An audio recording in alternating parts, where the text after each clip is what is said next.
Estamos na salita do despacho do alcalde do Barco de Valdeorras, de Alfredo García. Alfredo, foches o promotor da creación da festa do Botelo hai 21 anos, prácticamente. Pois, efectivamente, fai 21 anos,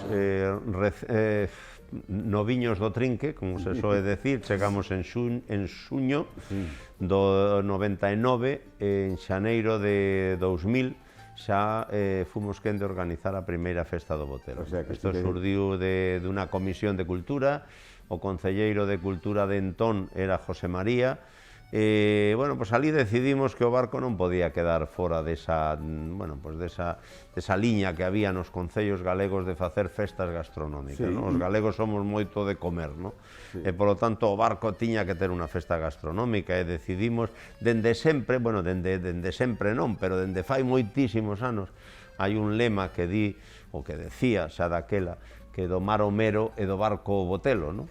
E polo tanto, pois parecía que estaba claro cal ia ser a festa gastronómica do Barco, non? O Botelo, non? O rei da matanza, o rei do porco, non?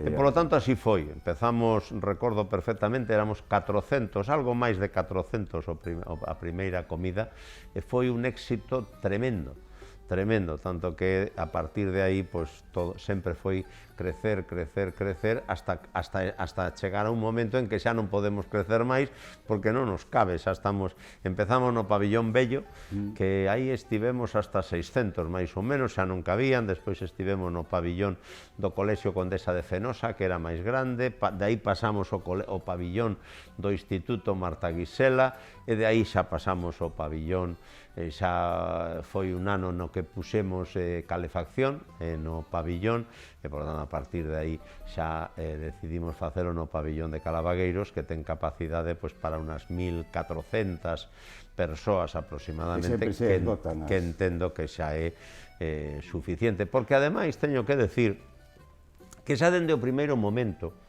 o obxectivo non era encher pabillóns, sino que todos os restaurantes do Barco, que o Botelo se comera nos restaurantes do Barco.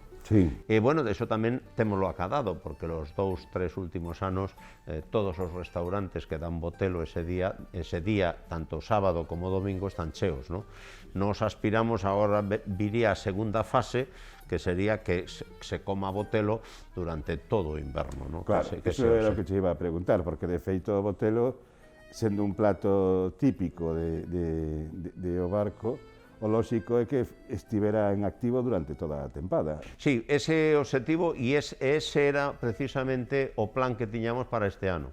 Sabedores de que non podíamos facer o Botelo este ano polo tema da pandemia, pois planificamos unhas xornadas que ían desde o fin de semana pasado, dende o sábado pasado, que lle tocaba o día do Botelo, porque como a xente probablemente se recorde, sempre o Botelo é o terceiro sábado do mes de xaneiro. Caiga no día que caiga, pero é o terceiro sábado. Bueno, pois a intención era que dende o sábado pasado ata o Entroido, pois todas as fins de semana, en 10 restaurantes que se apuntaron, houbera Botelo ou simplemente ou tamén cocido con androlla, etcétera. Estaba todo organizado e planificado, pero viñeron as restriccións e, polo tanto, falamos cos restaurantes e dixeron que así, con 4 solo por mesa, un bo cocido, un bo Botelo, non o poden comer 4 persoas. Non, eso é para... Teñen que ser, polo menos 6, que era onde estábamos. Bueno, 6 vale, non? Sí, porque ademais hai que explicar a xente, que, bueno, os vamos a explicar, por eso tamén queremos facer este programa dedicado ao Botelo, que o Botelo de o Barco non ten nada que ver co Botillo do Bierzo, ou incluso co Botelo da Fonsagrada, que son, digamos que, embutidos máis pequenos. Este é o rei dos embutidos. Claro. O Botelo é o estómago, para aclararnos. É dicir, é un embutido que se fai, o envoltorio é o estómago do cerdo. Por lo tanto, Botelo hai un por cada cerdo, non hai máis. Androllas, que é como se chaman aquí, pois hai moitas, porque as androllas fanse nas tripas do intestino grosso, non? Que é o que se fai no Bierzo? pode ser que en alguna casa se fagan tamén botelos, pero co estómago, pero son o que se chama o denomina botillo del Bierzo, son androllas, porque están feitas as tripas do intestino grosso. Na Fonsagrada, ademais, digamos que o adobo non é igual. Eu recordo como anécdota, ben saben os que nos están mirando, pois que facemos botelo en Coruña e en Vigo, non? Sí. Entón, en Vigo, o primeiro ano, bueno, van sempre, non? Tanto o alcalde como a presidenta da Deputación son clientes fixos, non? Sempre, solo non van si teñen algo, pero que lle se impida realmente ir, non? E recordo, a presidenta da Deputación de Pontevedra é de a Fonsagrada, non? Por lo tanto, falando na comida, dixo, eu xa o coñezo, que na miña casa, a miña nai o facía e tal, pero resulta que cando rematou a comida, dixo, este gustame moito máis. Pero, bueno, aí tamén eu estou barrendo para casa, non? Pero é certo, non? É diferente, e, por lo tanto, algo que era moi noso, moi do barco, fundamentalmente do barco, pois había que expandirlo, había que sacarlo do barco e repartilo por toda Galicia, non? Porque ademais tamén é unha forma de crear riqueza, por qué? Porque na medida en que haxa demanda, pois evidentemente habrá producción, e se hai producción hai postos de traballo e hai riqueza, e ese foi tamén un pouco o que nos moveu dende o primeiro momento, non? Sei que hai puntos de venta tanto no barco como na comarca do Botelo, e que incluso hai algúns que venden cando chega o verán, porque hai moita turista e emigrantes que veñen en vacacións que queren levar o botelo para comelo logo no inverno. O botelo é un produto que conxela ben, e, polo tanto, non ten unha perda importante, de que este fresco ou que este conxelado. Polo tanto, sí que é certo que hai moita xente, a xente que vende fora, pois cando ven no brao, pois, oye, colle uns botelos, leva os conxelados, vai ao seu destino e despois no inverno pois os come. Incluso agora mesmo hai xa páxinas web que xa se dedican a vender, non? Hai unha iniciativa que me parece moi interesante, que vende todos os produtos necesarios para facer unha paparotada, imos chamarlle así, non? Na casa, non? Vende o botelo, vende un pouco de lacón, vende chourizos, manda patacas, manda grelos, e manda cosas importantes como viño e licor café. Por lo tanto, vai o lote completo. A mí estas iniciativas, temos que ter claro que hoxe internet é o futuro, e polo tanto as vendas vanse a canalizar a través de internet. E o que fan falta son iniciativas, porque se esta xente que creo que xa vendeu é máis para a Europa, por tanto entendo que serán emigrantes que viven en Europa, non? Pero é que eses non iban, falaba outro día, miraba unha reportaxe ou algo así, que creo que falaba, igual me equivoco, pero eu diría que falaba de 40 pedidos que se habían enviado lá. Bueno, poden ser menos, pero aínda que sesan menos, é un inicio de camiño. E polo tanto aí temos 40 lotes que saíron da comarca de Valdeorras cara ao mundo, non? E, polo tanto, se este ano foron 40, o ano que ven poden ser 60 ou 100, e este tipo de crecementos a través de internet non soen ser aritméticos, soen ser xeométricos. Pois, Alfredo, moitísimas gracias. Nos non vamos a mercalo por internet, vamos a vir aquí, porque, aínda que eu vivo en Redondela e son de Vigo, a min gustame vir ao barco. E aquí hai dúas citas que son ineludibles, que a Feira do Viño en xullo e o botelo agora. Seguro que hai máis razóns para vir aquí ao barco. Hai moitas máis, dende logo, e sobre todo para a xente da costa. A min doeme, e eu digo claramente, cando a xente di, é que eu non coñezo o barco, non? Bueno, agora menos, non? Agora menos, pero eu recordo ao principio, cando eu empecé como alcalde, incluso, pois, moita xente non coñecía o barco, e moita xente non coñecía os viños de Valdeorras. E iso é triste, porque eu creo que o barco como tal, eu nunca vendo o barco, eu vendo a comarca de Valdeorras. Eu creo que o barco como tal ten o que ten, e aporta e suma, pero o conxunto da comarca dá perfectamente para vir 3 ou 4 días a pasalos por aquí. E despois, claro, do viño que vamos a decir. Tamén teño que decir que co paso dos anos, que eu xa levo moito tempo aquí, dende logo, e teño, polo tanto, teño memoria histórica e historia, non? E teño que decir que cando eu falo con alguén fora do barco, en Santiago, polas cidades galegas, todo aquel que probou nalgúna ocasión o Godello xa non ten ninguna dúbida de que viño blanco ten que beber. Sí. Ninguna dúbida. Por tanto, eso tamén é moi positivo. Sí.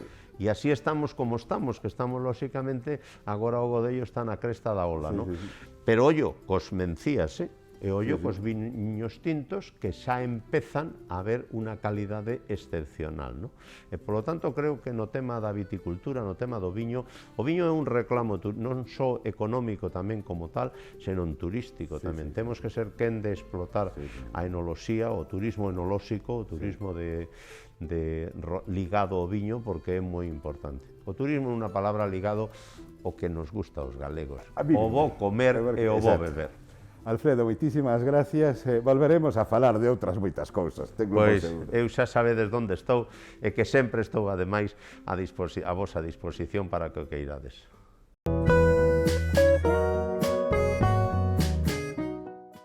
En Petín se encuentra la bodega que vamos a visitar hoy. Se llama Adega Sampayolo.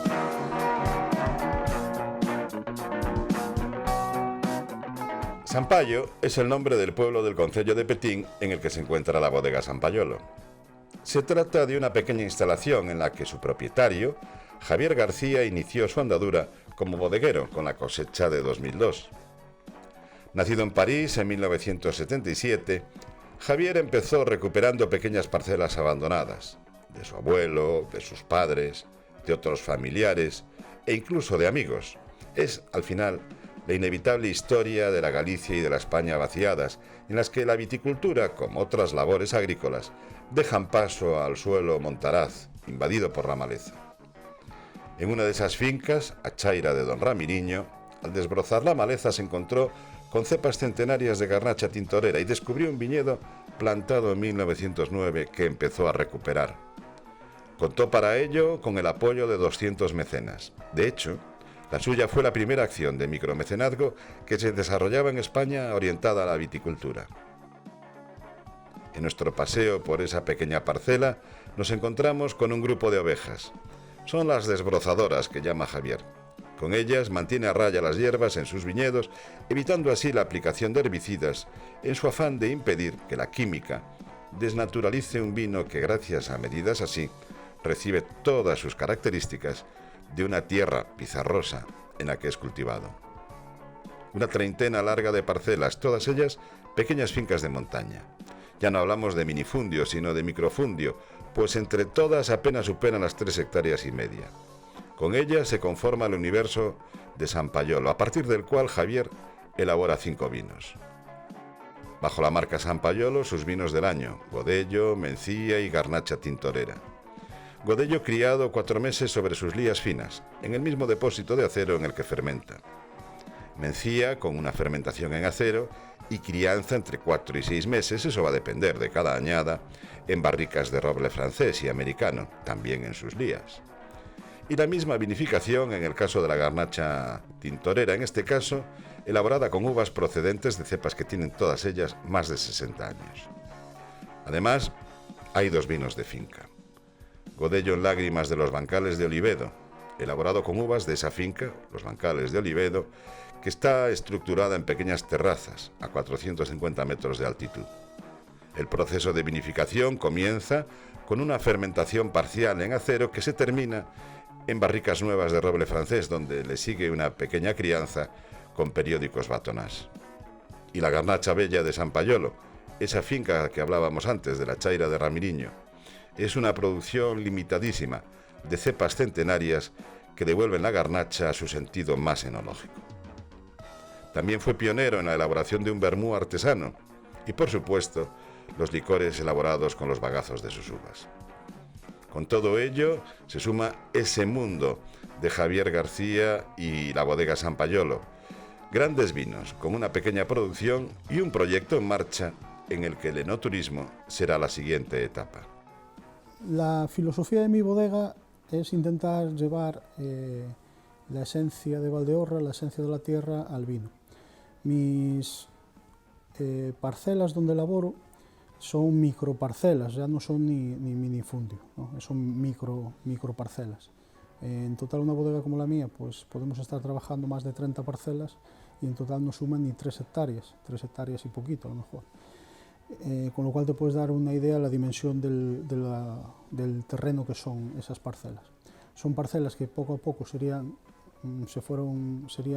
perdidas o estarían abandonadas si nosotros no nos ocupamos de recuperarlas. Al final hay una despoblación muy grande en la zona interior de Galicia y en todos los pequeños pueblos, la gente se fue para las ciudades y como lo que queda aquí es muy pequeño y no compensa, pues se abandonan esas parcelas. Y son verdaderas obras de arte, ¿no? O sea, hay cepas pues, que se plantaron hace 100 años y que con todo su esplendor quieren dar vino, pero si alguien las ayuda, y sin embargo se están abandonando, ¿no?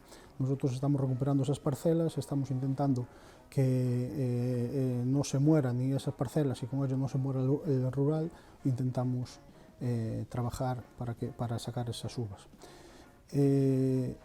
Después, un trato lo más respetuoso con el medio ambiente posible. Estuvisteis viendo mis viñas, en todas no damos ni glifosatos ni herbicidas, intentamos hacerlo mediante desbrozadora o mediante animales, ¿no? Cabras, ovejas, lo que podemos tener en nuestras parcelas para intentar que las herbicidas poco a poco no se vayan comiendo el mundo. Y lo que conseguimos con eso pues son unas particularidades en el vino de la suma de esas pequeñas parcelas. Aquí hay mucha pizarra, sabemos que estamos en una veta pizarrosa que va desde la zona de Zamora, El Bierzo, hasta la zona de Los Ancares, y en el terreno lo que hay es pizarra, con lo cual el drenaje del agua es muy importante, prácticamente no hay humedad, y la cepa está prácticamente en condiciones de un estrés hídrico constante.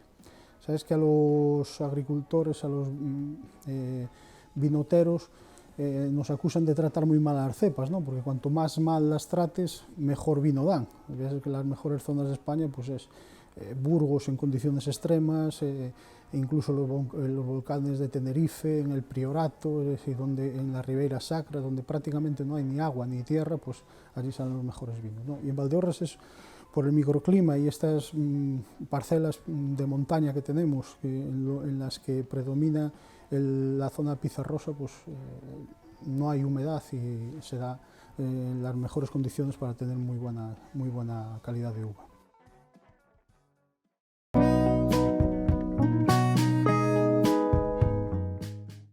Botelo, Botillo, Butelo... Bueno, ya nos lo comentaba Alfredo García, el alcalde de Obarco, no son exactamente iguales. Y luego hay otros, la Androlla, el Pigureiro. Vamos a hacer un repaso sobre estos embutidos que marcan las señas de identidad de la montaña orensana. A lo largo de 20 años, desde el último del siglo pasado hasta 2020, Obarco ha dedicado el tercer sábado de enero a promover y difundir uno de los productos estrella de su gastronomía, el Botelo, el rey de los grandes embutidos de la montaña, el más grande de esa trilogía que conforman Androlla, Pigureiro y Botelo, primo de los Butelos de Afonsagrada y del Botillo Berciano, las dos comarcas de montaña con las que Valdeorras se hermana en la elaboración de estos embutidos artesanos. Arrancó siendo un producto estrictamente familiar, fruto de la matanza casera en la que se aprovechaban huesos y carne que no entraban en otros embutidos o no se comía, por ejemplo, fresco. El Botelo valdeorrés se elabora con costilla, algunos huesos de la cabeza, el espinazo del cerdo y la carne magra del mismo animal. Todo ello convenientemente adobado con ajo, orégano, sal, pimentón dulce y picante, que luego se embute en un estómago, también de cerdo, claro. Una vez lleno, es decir, embutido, se cierra y se pone primero en el fumeiro, para que el humo de la leña de roble le dé no solo parte de su aroma y sabor, sino también la primera curación. Del resto ya se ocupa la cámara de frío, o el frío natural, en el que se curará durante al menos los siguientes 15 días. Los botelos pueden llegar a pesar hasta 5 o 6 kilos, de ahí que para comidas menos concurridas se emplee, por ejemplo, el pigureiro, cuyo peso está entre 1 y 2 kilos. La androlla, que ronda el medio kilo, es el tercero de los embutidos de tripa grande. También la encontraremos en toda la comarca y en general en la montaña. Paquita García Ramos nos explica las características de cada uno de estos embutidos. La estrella, lo más para en Viana, no podemos imaginarnos un entroido aquí en Viana do Bolo sin la androlla. Y bueno, está hecha con costilla de cerdo adobada, pues como se hacía típico, o sea, lo típico de toda la vida que hacía la gente en casa, pues con sal, ajo, orégano y pimentón, dulce y picante, en sus proporciones adecuadas. Y eso es la androlla, está embutida en tripa de vaca, es importante decirlo, porque luego está lo que es el pigureiro, que es el ciego del cerdo, y el botelo, que es el estómago. La diferencia principal, la tripa. Y bueno, el botelo lleva huesos de carrillera de cerdo también, no solo la costilla. El pigureiro lleva solo costilla.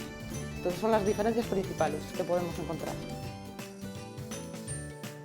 Todos ellos tienen en común la forma de preparación, el cocido, y nunca en solitario.